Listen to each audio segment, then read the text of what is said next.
అయోధ్య గీతా జయంతి December 6, 1992.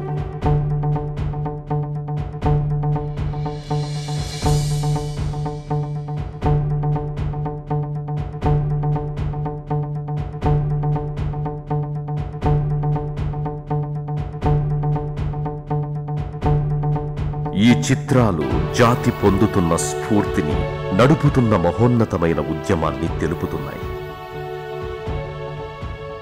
ఎవరిని ఆదర్శంగా స్వీకరించి ఎవరి అడుగుజాడల్లో వేల సంవత్సరాలుగా ఈ భరతజాతి నడుస్తున్నదో ఆ మహనీయుడి జన్మభూమి నేటి వరకు విముక్తి కాలేదు అనే చారిత్రక సత్యాన్ని తెలుపుతున్నాయి. ఈరోజు రామజన్మభూమి విముక్తి పేర ఈ జాతి గౌరవాన్ని నిలబెట్టేందుకు నేడు పెద్ద సంగ్రామం జరుగుతోంది. ఈ స్థలాన్ని దర్శించుకోవడానికి ఇక్కడికొచ్చే ప్రతి వ్యక్తిలోనూ జన్మభూమిని విముక్తం చెయ్యాలనే ఒక బలమైన కోరిక ఉన్నది.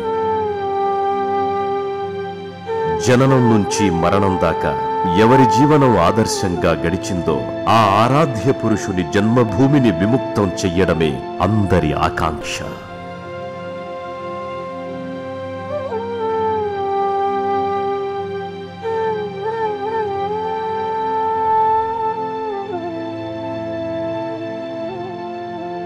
అందుకే ప్రతి వ్యక్తి ఒక ధర్మయోధుడే. ఈ ధర్మయుద్ధాన్ని, వీరత్వాన్ని, సాహస పరాక్రమాలను నిర్దేశించేది సాధు సంతులే. శతాబ్దాల సంఘటన, పోరాటాల పర్యవసానమే నేడు రామజన్మభూమి విముక్తి ఆందోళన.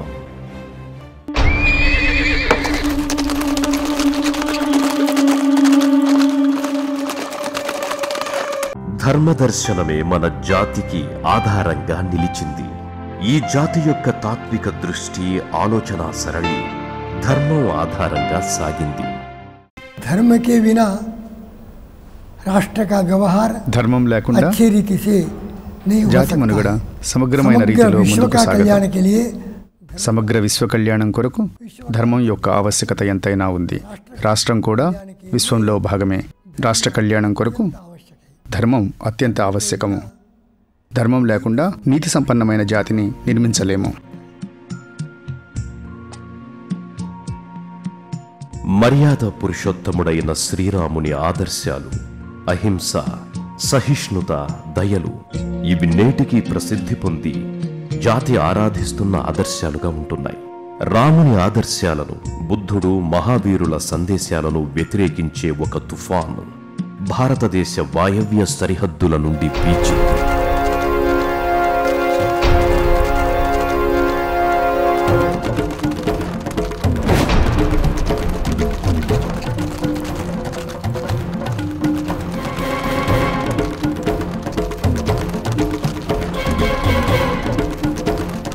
ఎనిమిదవ శతాబ్దితో రేగిన ఈ తుఫాను అత్యంత భయంకరమైనది.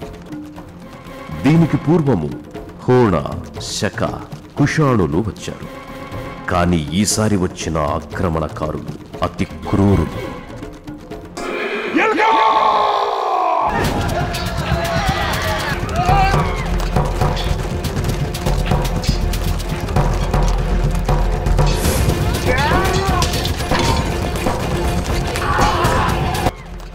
వీరి చేతుల్లోని ఖడ్గాలు, కళ్లల్లోని క్రూరత్వాన్ని ఇక్కడి వీరులు పౌరుష పరాక్రమాలతో ప్రతిఘటించారు. కానీ శాంతి కాముకులైన వారు రక్త పోరాటాలను చూడగలరా?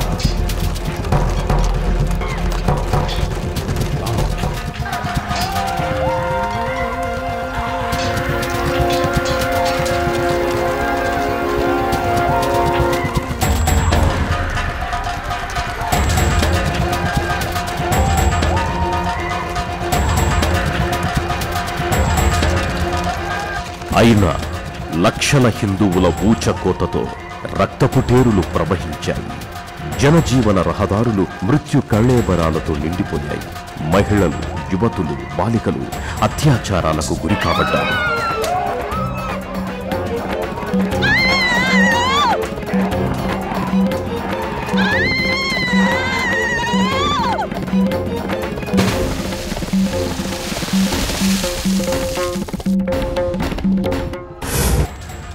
ఆక్రమణకారుల దౌర్జన్యం అసలు రంగు పూర్తిగా ఇంకా బయటపడలేదు.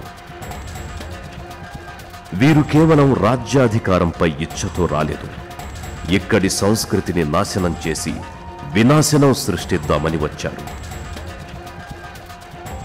వీరి లక్ష్యం మన జాతి సంస్కృతి చిహ్నాలుగా నిలిచిన మన మందిరాల విధ్వంసం. తన మందిరాలనే రక్షించుకోలేని జాతి దేశాన్ని ఎలా రక్షించుకుంటుంది అని వారు ప్రశ్నించినట్టయింది. సంస్కృతిని ఎలా నిలుపుకుంటారు?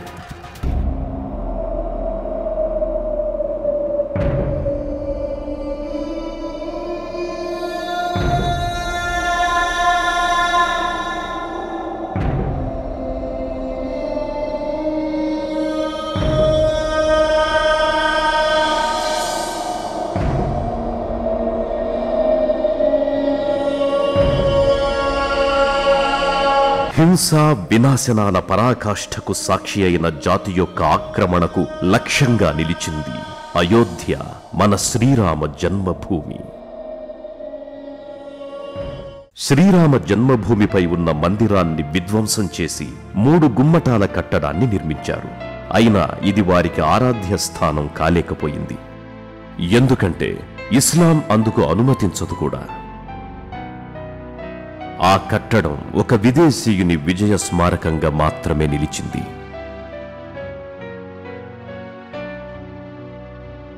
హిందువులకు రాముడు, కృష్ణుడు, శంకరులు ప్రముఖ దేవతలు. వీరి ముగ్గురి పవిత్ర స్థానాలు, తీర్థస్థలాలు ధ్వంసం కావింపబడ్డాయి. ఈ వినాశనం కేవలం మనలను అవమానించటానికే.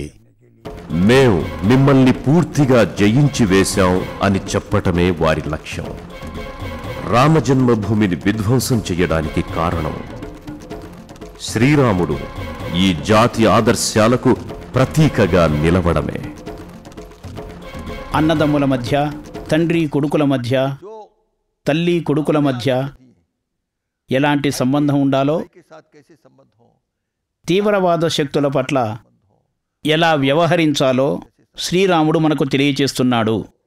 అందుకే శ్రీరాముడి జీవితం ఈ జాతికి ఆదర్శప్రాయం. కాబట్టే ఒక మహోన్నత సంస్కృతి ఇక్కడ అవతరించింది.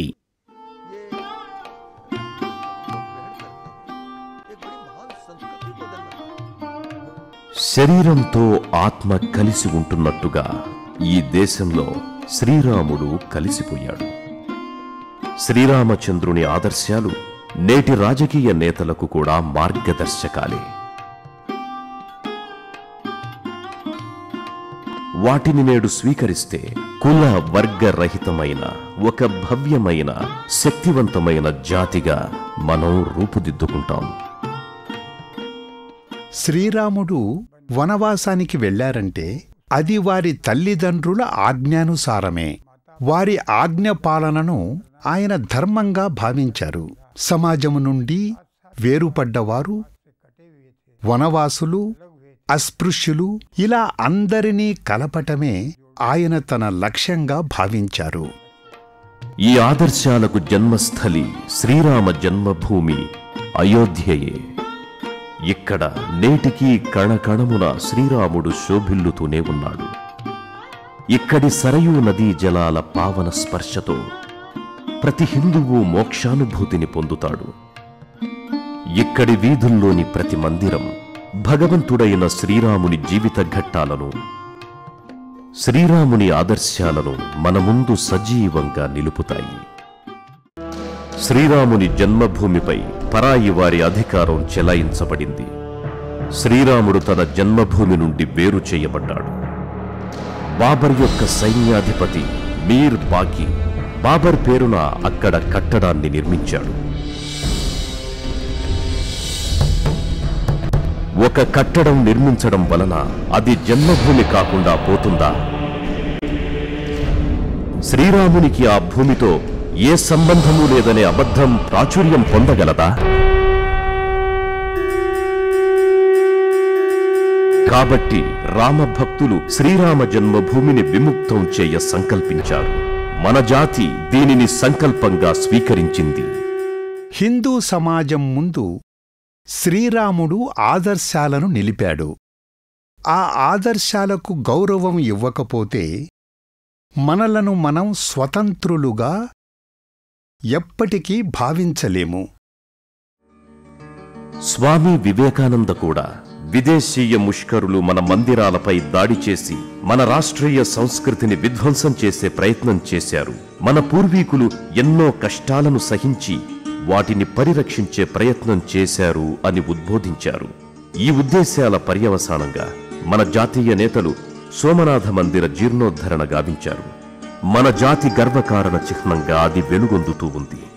అందుకే శ్రీరామ జన్మభూమి విముక్తి మరింత ముఖ్యమైందిగా మారింది. శ్రీరాముడు ఈ యుగంలో ధర్మము, ఈశ్వరుని యొక్క రూపంగా పరిగణింపబడతాడు. ఆయన మర్యాద పురుషోత్తమునిగా మన ముందు నిలిచారు. ఆయన నడిచిన మార్గంలో మనం కూడా నడిచి కళ్యాణం సాధించవచ్చు. ఆయన నిర్మించిన కట్టడాలు నేటికి మనకు ఆరాధ్యాలే. రామసేతువు, రామేశ్వరంలోని శివలింగము రెండూ ఆయన మనకిచ్చినవే. ప్రపంచంలోని అనేక కోట్ల మంది వీటిని పూజించేవారే. శ్రీరాముడు అనుకరణీయుడు, సత్పురుషుడు. ప్రతి హృదయంలోనూ ఆయన యశోగాథ ఉన్నది. మనందరికీ పూజించదగ్గ వ్యక్తి, ఆరాధ్యుడు మన శ్రీరామచంద్రుడు.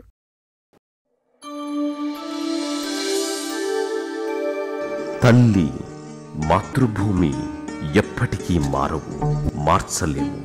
ఈ సంకల్పంతో ఆగస్టు 7, 1990 బృందావనంలో సాధు సంతుల ఆధ్వర్యంలో శ్రీరామ జన్మభూమి విముక్తికి బీజాలు వేయబడ్డాయి. గ్రామ గ్రామానికి విముక్తి సందేశం వెళ్ళింది. ఈ సంకల్పం ప్రజా ఉద్యమంగా మారింది. కాని సంకుచిత లౌకికవాదులు ఈ ఉద్యమ స్ఫూర్తిని వక్రీకరించే ప్రయత్నాలు ప్రారంభించారు. నాటి ఉత్తరప్రదేశ్ ప్రభుత్వం కరసేవకులను అడ్డుకునేందుకు తీవ్రమైన ప్రయత్నం చేసింది. నవంబర్ 2, 1990 ఉత్తరప్రదేశ్ రాష్ట్ర ప్రభుత్వ ఆదేశాల మేరకు కరసేవకులపై తుపాకీగూళ్లు కురిశాయి.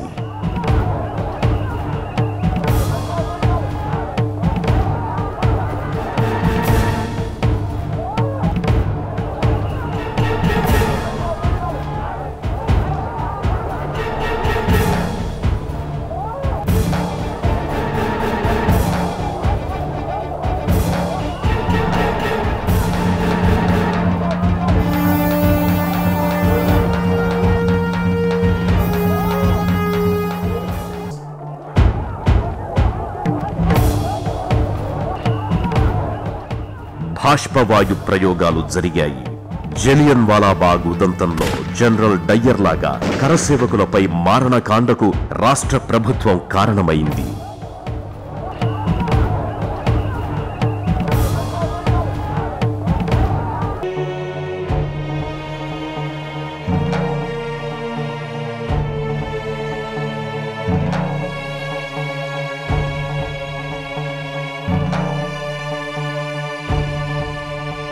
ఇది దేశహిత రాష్ట్ర భక్తుల ఉద్వేగానికి కారణమైంది. వారి విశ్వాసం ప్రజాభీష్టంగా మారి డిసెంబర్ 6, 1992 గీతా జయంతి నాడు భారతదేశం నలుమూలల నుండి వచ్చిన అసంఖ్యాక రామభక్త జనవాహినితో అయోధ్య ప్రజాస్రవంతిలోని తీర్థస్థలిగా మారింది.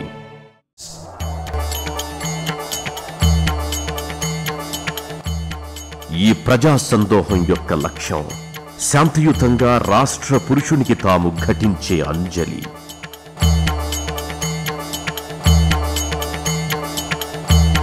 అక్కడ బాబరు కట్టించిన గుమ్మటాలు 100 సంవత్సరాల బానిసత్వానికి ప్రతీక. అది ఒక మసీదు కాదు. మీర్ బాకీ బానిసత్వాన్ని గుర్తు చేసే కట్టడాన్ని వారు సహించలేకపోయారు. కాశీ, మధుర, అయోధ్యలలో మందిరాలను తిరిగి పునరుద్ధరించే కార్యక్రమాన్ని స్వీకరించడమంటే అది మన స్వాభిమానాన్ని పునరుద్ధరించడమే. రామభక్తులు దేశంలోని ఏ ఇతర మసీదుపైన ఒక్క దాడి జరపలేదంటే వారి ఆకాంక్షలను అర్థం చేసుకోవచ్చు. అయోధ్యలోనే అనేక మసీదులు నిరాటంకంగా నిలిచాయి. వాటిపైన చిన్న దాడి కూడా జరగలేదు. రామభక్తుల మనసులలో ముస్లింల పట్ల, ఇస్లాం పట్ల వ్యతిరేకత లేదు.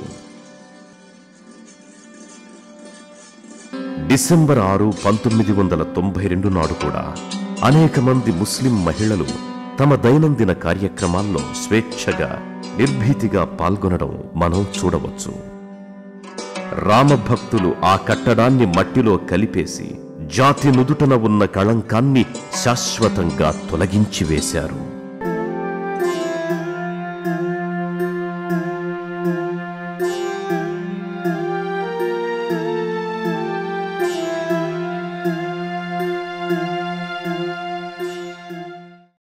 ఆ కట్టడం యొక్క దిబ్బలు, మట్టి పెళ్లలు, ధూళిలో బయటపడ్డ అవశేషాలు, ప్రతిమలు, విగ్రహాలు బాబ్రీ కట్టడ పూర్వపు వైభవ దేవాలయాన్ని ఖరారు చేశాయి.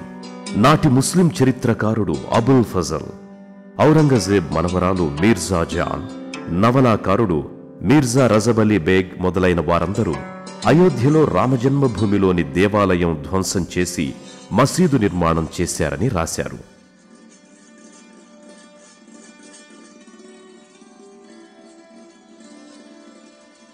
కానీ కొందరు ఈ సత్యాన్ని అంగీకరించలేకపోతున్నారు. ఈ వివాదాన్ని తీర్చడానికి చాలా కాలంగా కోర్టుల్లో వాదాలు కూడా నడిచాయి. 1950లో గోపాల్ సింగ్ విశారద్ రామజన్మభూమిలో పూజకు అనుమతినివ్వాలని మొదటి దావా వేశారు. 1950లోనే రామానంద సంప్రదాయానికి చెందిన సాధు పరమహంస రామచంద్రదాస్ ఇదే అంశంపై పిటిషన్ దాఖలా చేశారు. 1959లో నిర్మోహి అఖాడా పూజల నిమిత్తం, భజన ప్రసాద వితరణ నిమిత్తం మరొక దావా వేశారు. 1961లో సున్నీ వక్ఫ్ బోర్డ్ 4వ పిటిషన్ను దాఖలు చేసింది. ఈ పిటిషన్లన్నీ హిందువులు, ముస్లిములు, ప్రభుత్వం మధ్యన సాగాయి. అది రామజన్మభూమి కాబట్టి అక్కడ రాముని విగ్రహం ఉన్నది, రామజన్మభూమిగా ప్రసిద్ధి చెందింది కాబట్టి రాముని తరపున కూడా వాదనలు విలిపించవలసిన అవసరాన్ని కోర్టు వారు గుర్తించి రామలాలా తరపున శ్రీ దేవకీనందన్ అగర్వాల్ అనే రిటైర్డ్ హైకోర్టు జడ్జిని రాముని తరపున వాదనలు వినిపించమని 1989లో కోరింది. ఈ వాదనల్లో స్పష్టంగా ఈ స్థలము రామజన్మభూమిగా గుర్తింపు ఉన్నదని, అక్కడ విక్రమాదిత్యుని కాలం నుండే ఒక గొప్ప మందిరము ఉండేదని, 1528లో బాబరు ఈ మందిరాన్ని ధ్వంసం చేసి ఒక వివాదాస్పద కట్టడాన్ని నిర్మించారు అని, అనాది కాలంగా ఇది రామజన్మభూమిగా గుర్తింపబడి హిందువులచే పూజించబడుతోందని చెప్పారు. అంతేకాకుండా రామలాలా తరపున వాదించినటువంటి దేవకీనందన్ అగర్వాల్ వాదనల్లో ఈ విషయం చాలా సుస్పష్టంగా పేర్కొనబడడం జరిగింది. పైగా సాక్షుల పరిశీలనతో రామజన్మభూమి వ్యతిరేకుల వాదాలు పటాపంచలు కావడం ప్రారంభమయ్యాయి. వక్ఫ్ బోర్డు ఆధారాలు లోపభూయిష్టమని తేలిపోయింది. ముస్లిములు కూడా అనేక డాక్యుమెంట్స్ కోర్టు వారికి సమర్పించారు. అవి చాలా విచిత్రంగా ఉన్నాయి. 2 డాక్యుమెంట్స్. మొదటిది ఫైజాబాద్ శాసకులు ఇచ్చినట్టుగా చెప్పబడే సెటిల్మెంట్ డాక్యుమెంట్. ఫైజాబాద్ శాసన యంత్రాంగం తాము ఆ డాక్యుమెంట్ని అసలు ఇవ్వలేదని ఆ వాదనని తోసిపుచ్చారు. ఇక రెండవది సెటిల్మెంట్ కాగితాలు చూపారు. వాటిలో మస్జిద్ జన్మస్థానని చెప్పడం జరిగింది. ప్రొఫెసర్ బిఆర్ గ్రోవర్ గారి ఒరిజినల్ రిపోర్టుల్లో వీళ్లు కొన్ని మార్పులు ఇరికించారు. ఆబాదీ జన్మస్థాన్, జుమా మస్జిద్ వంటి పదాలు చేర్చబడ్డాయి. ఇవి పూర్వం లేవు. ప్రొఫెసర్ గ్రోవర్ గారు తన వాంగ్మూలంలో రామజన్మభూమితో పాటు ఒక మసీదు కూడా ఉండేదని నిరూపించడానికి ఈ పదాలను ఇరికించారని చెప్పారు. ఇక ఈ అంశాలపై పరిశోధన జరిగింది. న్యాయ నిపుణుల అభిప్రాయాల్ని తీసుకున్నారు. అలాగే చేతివ్రాత నిపుణుల అభిప్రాయాల్ని కూడా తీసుకున్నారు. 1990లో ప్రభుత్వానికి తమ అభిప్రాయం ప్రకటించారు. ఇవి కల్పిత డాక్యుమెంట్స్ అని, వీటి ఆధారంగా ఎటువంటి నిర్ణయమూ తీసుకోబడలేదు. అంతేగాకుండా జామా మసీదని, జన్మస్థాన్ మందిరాలని ఉండవచ్చేమో కాని మస్జీద్ జన్మస్థాన్ అనటం ఎక్కడా ఉండదు. అది అసంభవం అంటూ ఆ డాక్యుమెంట్స్ని కోర్టు వారు తిరస్కరించారు. కోర్టులోని తీర్పుతో ఓటమి పాలైన సున్నీ వక్ఫ్ బోర్డ్ మరొక వాదం లేవనెత్తింది. ఈసారి కూడా వారు ఓటమినే ఎదుర్కోవలసి వచ్చింది. ఈ విషయంలో ప్రత్యేకంగా చెప్పవలసింది ఏమిటంటే, మేము ఆ భూమిపై హక్కుదారు పత్రాలు చూపించలేకపోయాం. అయినా ఆ భూమి 450 సంవత్సరాలుగా మా అధీనంలోనే ఉంది. ప్రతికూల కబ్జా ఆధారంగా మేము ఆ భూమికి హక్కుదారులము అని అన్నారు. ఈ ప్రతికూల కబ్జా వాదంలో మీరు ఎవరికి ప్రతికూలమో చెప్పాలి, ఎవరు ఈ భూమికి హక్కుదారులో, మీరు ఎప్పటి నుండి ఈ భూమిని కబ్జా చేశారో అని నిరూపించవలసింది అని కోర్టులు అనడంతో ప్రత్యర్థి పక్షాలు మారుమాట్లాడలేకపోయారు. విదేశీ చరిత్రకారుల, బ్రిటిష్ వారి డాక్యుమెంట్ల ఆధారంగా సున్నీ వక్ఫ్ బోర్డు వాదనలు చెల్లాచెదురయ్యాయి. ఆనాటి కాలపు దస్తావేజులు, గ్రంథాలు అన్నీ దీనిని రామజన్మభూమిగా పరిగణించాయి. నేను ఇంగ్లాండ్ వెళ్ళినప్పుడు గ్రేట్ బ్రిటానికా పుస్తకానికి చెందిన 15వ సంపుటం చూశాను. క్రీస్తుశకం 1760లో ప్రచురింపబడ్డ ఈ పుస్తకంలో 751వ పేజీలో స్పష్టంగా రామజన్మభూమి శిథిలాలపై మసీదు నిర్మించారని ఉంది. 1740లో ఫాదర్ జోసెఫ్ ట్రెఫెంట్ హీలర్ దాదాపుగా 40 సంవత్సరాలు భారతదేశంలోనే గడిపారు. వారు అయోధ్యలో ఉన్నప్పుడు ఆ స్థలాన్ని రామజన్మభూమిగానే హిందూ సమాజం గుర్తించింది అని చెప్పారు. అంతేకాకుండా ఆయనక్కడ వేదికపైన పాదముద్రలు, సీతారసోయిల గురించి కూడా చెప్పడం జరిగింది. ఆ భూమిని శ్రీరామ జన్మభూమిగా, భగవంతుడైన రామచంద్రమూర్తిగా ప్రజలు పూజించేవారు అని కూడా ఆయన స్పష్టంగా తెలియచేయడం జరిగింది. ఈ వాదనలో ఆయన మాటల్ని కూడా క్రోడీకరించడం జరిగింది. వాస్తవానికి అది మసీదులాగా లేదు. 3 గుమ్మటాలు ఉన్నాయి. అక్కడ మసీదులకు ఉండే మీనార్లు లేవు. వజూ కొరకు ఉపయోగించే మసీదుల్లో ఉండే బావి, నీటి వసతి కూడా లేదు. డాక్యుమెంట్లు మాత్రమే కాక పురాతత్వ ఆధారాలు కూడా కోర్టు పరిగణలోకొచ్చాయి. ఇవి రామజన్మభూమి వద్ద చేపట్టిన తవ్వకాలలో దొరికినవి. ఈ తవ్వకాలు కోర్టువారి ఆదేశాల అనుసారంగా జరిగాయి.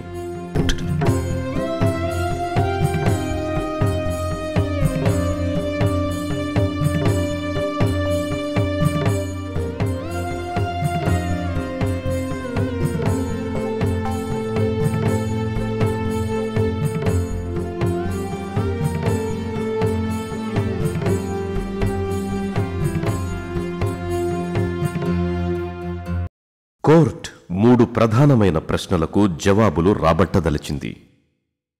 అక్కడ ఇంతకు పూర్వం ఏదైనా దేవాలయం ఉందా?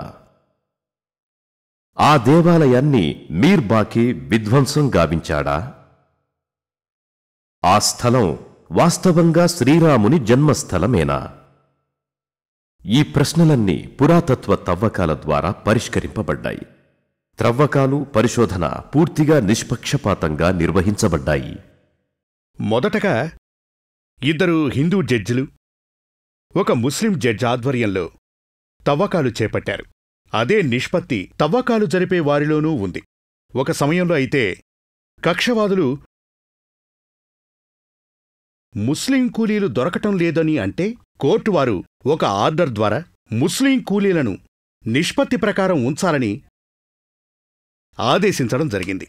అంటే ముస్లిం కూలీలు, హిందూ కూలీలు సమాన నిష్పత్తిలో ఉండాలి అని. ఈ విధంగా కోర్టువారు పారదర్శకతను చూపడం జరిగింది.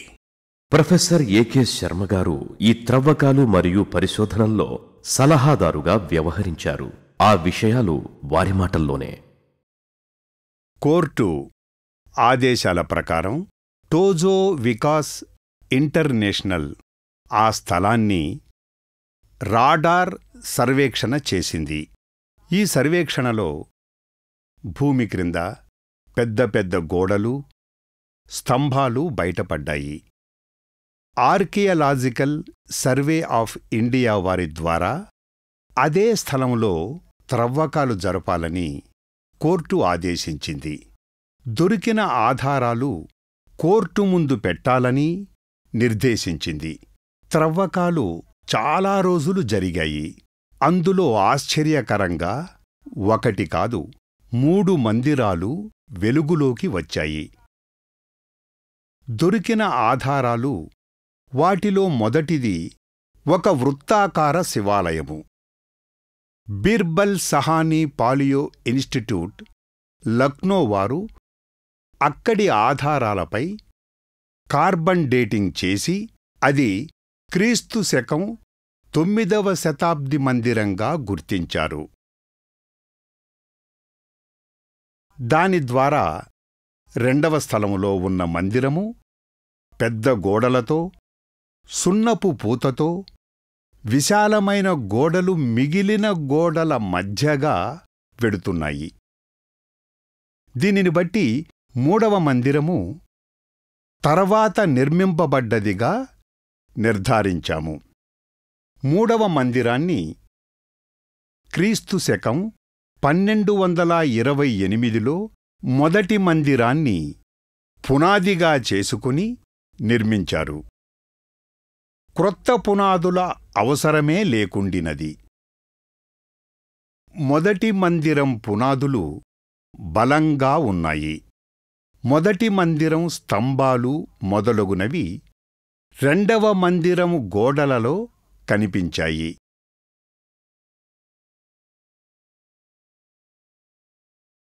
ఇవి పురాతత్వ చారిత్రక ఆధారాలుగా పరిగణించాము. ఈ విధంగా 3 స్థలాల్లో మందిరాలను గుర్తించాము. తూర్పు దిశగా విష్ణు మందిరముంది కాబట్టి గరుడధ్వజం కోసం వెతికాము. గరుడధ్వజము నిలిపే గుంత కనిపించింది. ఇంతకు పూర్వమే గరుడధ్వజాన్ని ఫైజాబాద్ మ్యూజియంలో జాగ్రత్త పరిచాము. మొత్తం గరుడధ్వజము ఏకశిలతో చేయబడినది. అర్ధమండపం, దాని 4 స్తంభాలు సమానంగా ఉంచబడ్డట్టుగా గుర్తించాము. తర్వాత గర్భగృహం. ఇక్కడ ప్రస్తుతం శ్రీ రామ్లాలా అనగా బాలరాముడు ఉన్నాడు. అక్కడ తవ్వకాలు జరుపలేదు. కాని దానికి అటూ ఇటూ 50 స్తంభాలు ఉన్నట్టు కనుగొన్నాము. ఈ స్తంభాల అవశేషాలు, వాటి పునాదులు, వాటి మధ్య ఉన్న సమాన దూరాలతో ఇక్కడ ఒక మంటపం ఉండినట్లుగా గుర్తించాము. కేవలం మందిరాల్లో, అది కూడా కేవలం ఉత్తర భారత మందిరాల్లోనే ఇటువంటి నిర్మాణం జరుగుతుంది. గరుడధ్వజము, గర్భగృహం, సమాన దూరాలు, అర్ధమండపం, ఇరువైపులా మహామండపం, ఇలా దొరికిన సాక్ష్యాలను ఆర్కియలాజికల్ సర్వే ఆఫ్ ఇండియా వారి ద్వారా సేకరించాము. మసీదుల్లో మూర్తులు, బొమ్మలు ఉండవు. చెట్లు, లతలు ఉండవచ్చు. మనుష్యులు, జంతువుల ఆకృతులు కనిపించవు. కాని త్రవ్వకాలలో మట్టి బొమ్మలు, దేవీదేవతల విగ్రహాలు విశేషంగా దొరికాయి. ఇవి సాధారణ మసీదుల్లో కనిపించవు కదా. మసీదుల్లో ఘటపల్లవాలు, మకర సోపానాలు ఉండవు. ఈ ప్రమాణాలను బట్టి అక్కడ మందిరం ఉండేదని, దానిని ధ్వంసం చేసి ఒక మసీదు నిర్మాణం చేశారని నిర్ధారణకు వచ్చాము. కొన్ని వస్తువులు మసీదు గోడల నుండి కూడా లభ్యమైనాయి. బాబ్రీ గుమ్మటానికి తనవైన పునాదులు లేవు. మందిరం గోడలపైననే గుమ్మటం గోడలు నిర్మింపబడ్డాయి. రెండవ విషయము, గుమ్మటం నిర్మాణానికి కొత్త వస్తువులను కూడా ఉపయోగించలేదు. మందిరములో ఉన్న అవశేషాలతో గుమ్మటాలు కట్టారు. గుమ్మటాల నిర్మాణపు ఇటుకలు, మందిర నిర్మాణపు ఇటుకలు ఒకే విధంగా ఉన్నాయి. మందిర స్తంభాలను విరగగొట్టినట్లు అవశేషాలు స్పష్టంగా తెలిపాయి. ఈ మొత్తం స్థలాన్ని చూస్తే మొదటి నుండి చివరి వరకు ధార్మిక స్థలంగానే ఉంది. క్రింది నుండి పై వరకు మసీదుగా చెబుతున్న గోడలలో అన్ని ధార్మిక వస్తువులు, మందిర అవశేషాలు బయటపడ్డాయి.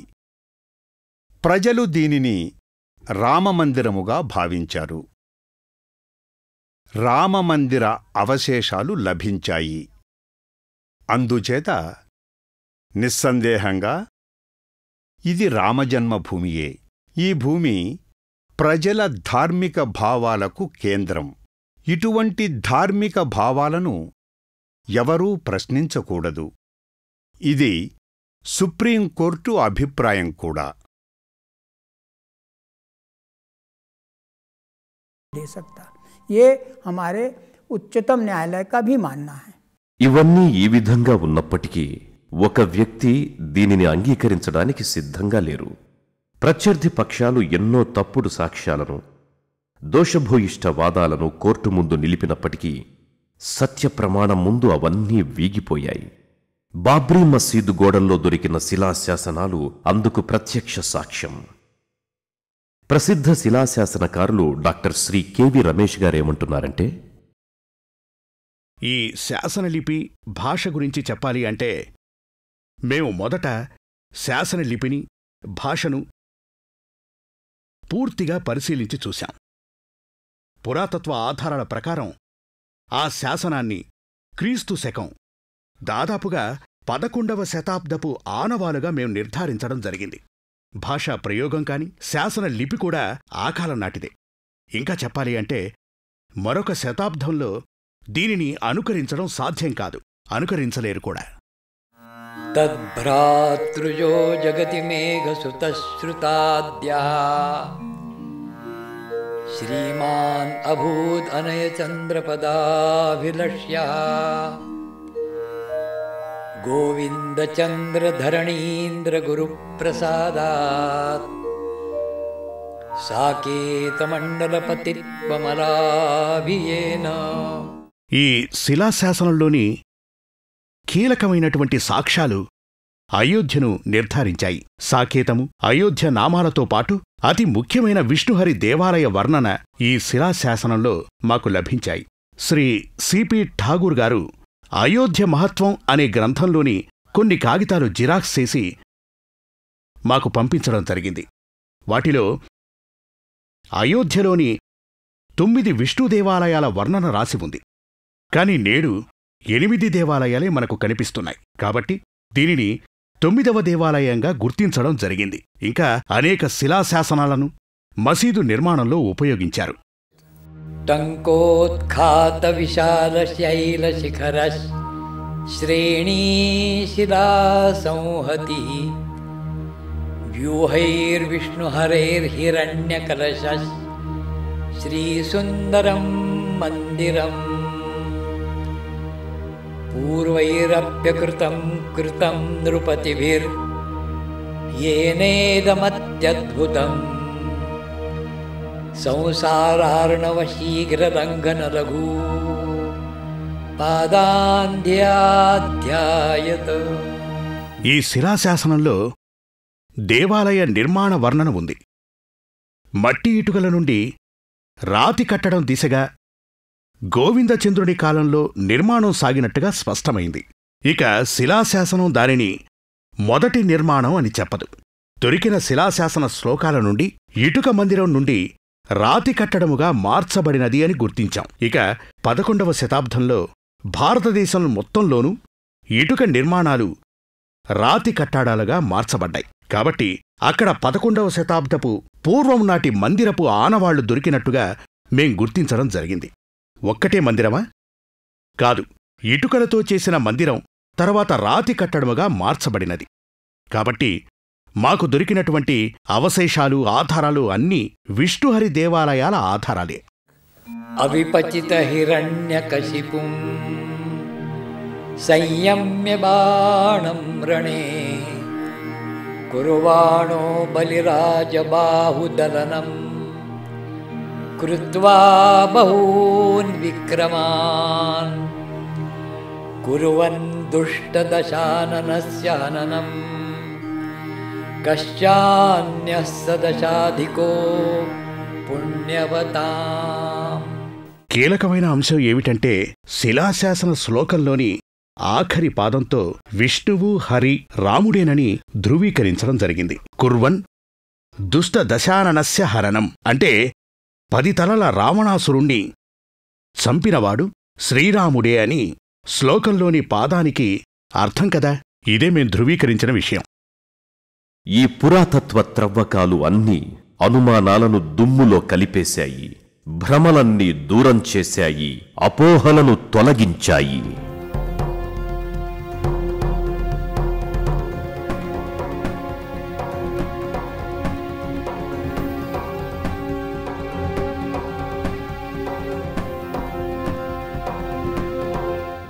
హషీం అన్సారీ ఈ వివాదాన్ని కోర్టుకు తీసుకువెళ్లిన వ్యక్తికి ఈ వాస్తవం ముందుగానే తెలుసు.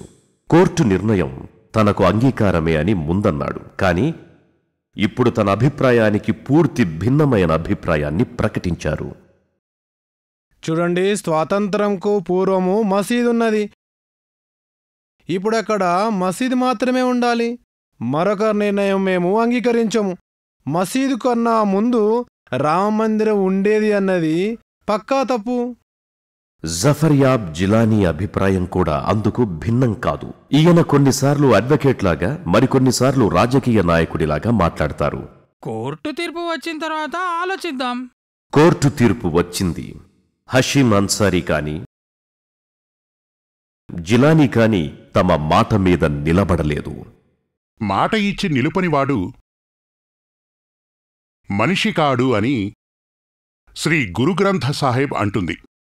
కోర్టువారు ఆ స్థలాన్ని రామజన్మభూమి అని తేల్చి తీర్పునివ్వటం జరిగింది.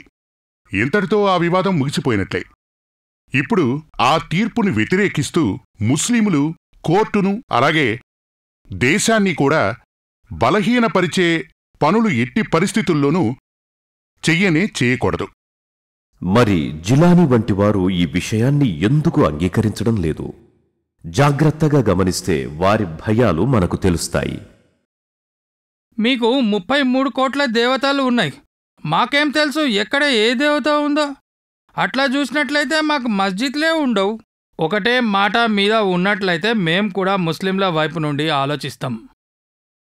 కానీ ఈ జాతి ఎవరి పట్ల వ్యతిరేకత, దురభిప్రాయాన్ని కలిగి ఉండదు. కాబట్టి 33 కోట్ల దేవతలను గురించి భయము అనావశ్యకము, అనాధారితం. ప్రశ్న కేవలం రామజన్మభూమిదే. వాస్తవానికి ఈ రోజుకి అనేక మసీదుల కింద దేవాలయ అవశేషాలు అనేకం ఉన్నాయి. మీకు తెలుసు, కుతుబ్మినార్ వద్ద కౌవత్ ఉల్ ఇస్లాం అనే మసీదు ఉంది. ఇస్లాం శక్తి అని దాని అర్థం. కుతుబుద్దీన్ ఐబక్ దీనిని నిర్మించాడు. అక్కడ చూస్తే హిందూ మందిర స్తంభాలు, మూర్తులు, చిత్రాలు అన్నీ కనిపిస్తాయి. స్పష్టంగా తేటతెల్లపరుస్తాయి. వారు గర్వంగా, చూడండి, దేవాలయాలు ధ్వంసం చేసి మసీదులు నిర్మించాం అని చెప్పుకుంటారు. ఈ మసీదు ముఖద్వారంపై అరబ్బీ భాషలో 27 హిందూ, జైన్ మందిరాలు ధ్వంసం చేసి ఈ మసీదు నిర్మాణం కావించారు అని వ్రాసి ఉంది. ఢిల్లీవాలా అనే ఆనాటి నాణ్యాలు 20 లక్షలు ప్రతి మందిరంలో ఖర్చు చేయబడే వాటిని ఈ మసీదు నిర్మాణంలో ఉపయోగించారు. నవజీవన్ పత్రికలో మహాత్మాగాంధీ శారీరక శక్తితో ఇతరుల దేవాలయాలను ఆక్రమించడం రాక్షసత్వమే అని రాశారు. ఒక హిందువు తన దేవాలయ ధ్వంసం, ఆపైన మసీదు నిర్మాణాన్ని సహించలేడు అని అన్నారు. ఇటువంటి చిహ్నాలు ఆధ్యాత్మిక బానిసత్వమే. ప్రతి జాతి, ప్రతి దేశం అటువంటి చిహ్నాలను తొలగించ పూనుకుంటాయి. ఇదే దేశభక్తికి మూలాధారం. భారతదేశం బానిసత్వంలో ఉన్నప్పుడు ఢిల్లీలో 5వ ఎడ్వర్డ్ మహారాజు, విక్టోరియా మహారాణుల విగ్రహాలు ఉండేవి. ఇప్పుడు వాటిని తొలగించి మ్యూజియంలో చేర్చాం. ఎందుకు? అవి జాతి బానిసత్వ చిహ్నాలు కాబట్టి ఇవాళ ఒక భవ్యమైన మందిర నిర్మాణం శ్రీరామ జన్మభూమిలో జరగాలి. సమయం ఆసన్నమైంది. మర్యాద పురుషోత్తముని జీవితం, ఆదర్శాలు, ఆశయాలు, ఆచరణ అన్నీ ఈ జాతిని ఉన్నత దశలోనికి తీసుకువెళ్ళాలి. ఈ మందిరం ప్రేమ, శాంతి, కరుణలు సమస్త మానవాళికి అందిస్తుంది.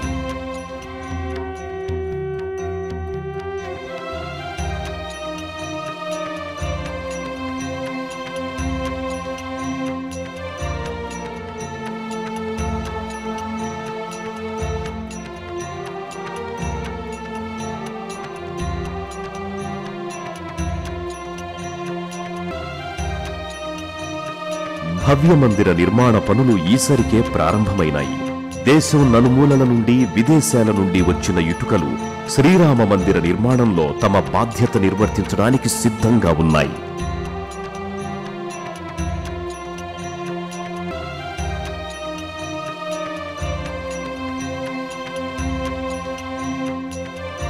కానీ అదే సమయంలో రామభక్తులు కోర్టు నిర్ణయానికి కట్టుబడి ఉంటూ ఇరుపక్షాల మధ్య స్నేహపూరిత వాతావరణాన్ని కోరుకుంటున్నారు. రాష్ట్రహితము, జాతిహితము మనకు అత్యంత ముఖ్యము. దాని తరువాతే మరేదైనా. రామమందిర నిర్మాణం ద్వారా మాత్రమే అది సాధ్యం అని భావిస్తారు. ఇరుపక్షాలకి నా సలహా ఏంటంటే, రామ్ మందిరము కోట్లాది హిందువుల యొక్క విశ్వాసాల కేంద్రము. నేనొక ప్రశ్న వేస్తాను, రామ్ మందిరము అయోధ్యలో కాకుంటే కరాచీలో కడతారా? కానీ రామజన్మభూమి వ్యతిరేకులు దీనిని అంగీకరించడం లేదు. వారు అక్కడ మసీదునే కోరుకుంటున్నారు. జిన్నా మొండితనం మూలంగా పాకిస్తాన్ పుట్టింది. అయినప్పటికీ భారతదేశం లౌకిక రాజ్యంగా ఉద్భవించింది. కాంగ్రెస్ ప్రవక్త శ్రీ రషీద్ అల్వి కూడా హిందువుల వల్లనే ఇక్కడ లౌకిక రాజ్యం ఉన్నది అని అంగీకరిస్తారు. బాబ్రీ మసీదు కట్టాలనే కోరికను వదులుకోవాలి. మరి ఈ సమస్యకు పరిష్కారం ఏమిటి? కోర్టు తీర్పులే ఆఖరి అంశమా? దేశం ఈ స్థితికొచ్చి ఆగిపోతుందా?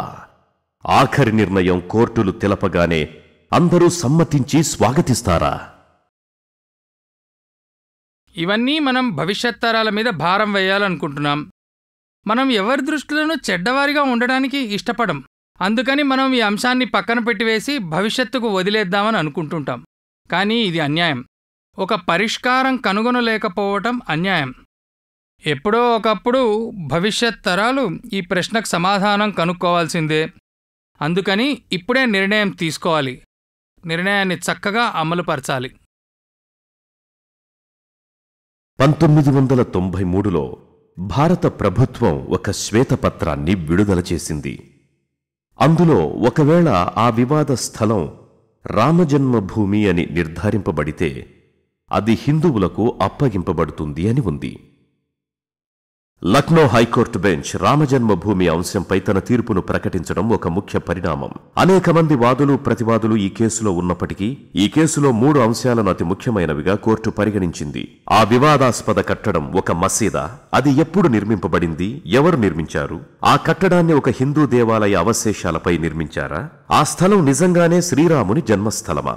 Justice S V Khan, justice D B Sharma, justice Sudhir Agarwal గారులతో కూడిన హైకోర్టు ధర్మాసనం ఆ కట్టడాన్ని బాబర్ నిర్మించాడని తీర్పునిచ్చింది. కానీ ఇస్లాం మత విశ్వాసాలకు వ్యతిరేకంగా అది నిర్మింపబడ్డది. అందుచే అది మసీదుగా కనిపించదు. మసీదని పరిగణించలేము అని అభిప్రాయపడ్డారు. అక్కడ ఉన్న ఒక హిందూ దేవాలయాన్ని ధ్వంసం చేసి వివాదాస్పద కట్టడాన్ని నిర్మించారు అని ధృవీకరించారు.